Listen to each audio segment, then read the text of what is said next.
We know that Hazel Henderson is also here with Hazel is in the audience. And we're thinking that maybe it might be nice to have her share some of her perspectives or comments about what we are talking about here. This has to do very much with this, what I think all of us has touched on, also the sacred aspect of being and becoming together. And how do we bring that into maybe what we're working forward to tomorrow is this sort of a constitutionalized frame. How do we bring that into our collective action and interaction? Hazel. Well, I'm taking this in at a very deep level. And I think that I'm not really ready to jump in on all of this. I mean, I operate on the action principle, and I've been an activist really all my life, starting off with starting an organization in New York City called Citizens for Clean Air in the 1960s. And it has been about do no evil, don't do no harm, because I see how so much well-meaning activism has not been deeply enough researched. And I love this whole idea that what we're talking about here is contextualizing on a much broader level everything that we do.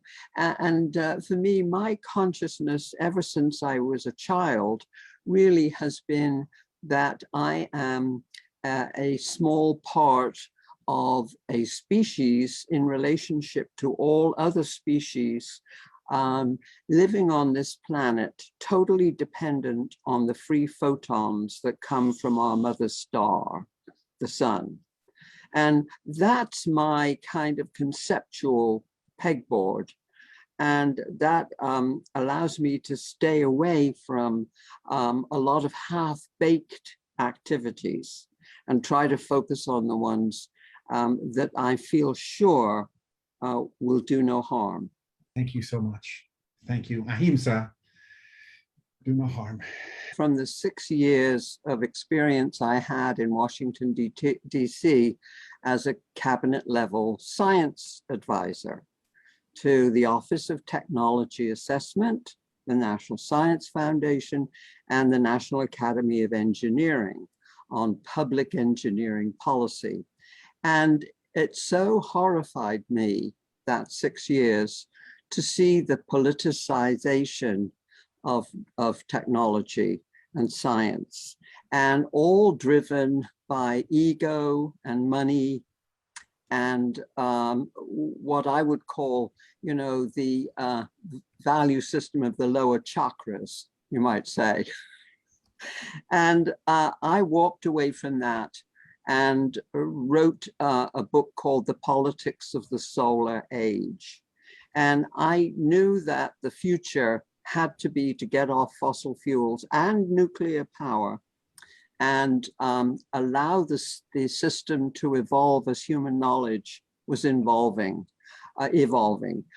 toward using the free photons and learning how to harvest them as efficiently as plants do. And so we had to approach technology, I thought, with incredible humility, learning from the phytoplankton and learning from the plants. And so I spent a lot of my effort in that book deconstructing all of the false assumptions of economics. I wanted to completely expose economics as a fraud, but it's still governing deep in the algorithms of financial players and asset managers. It's still driving us all over the cliff. We just published a paper by an AI expert called Algorithms Can Never Be Ethical.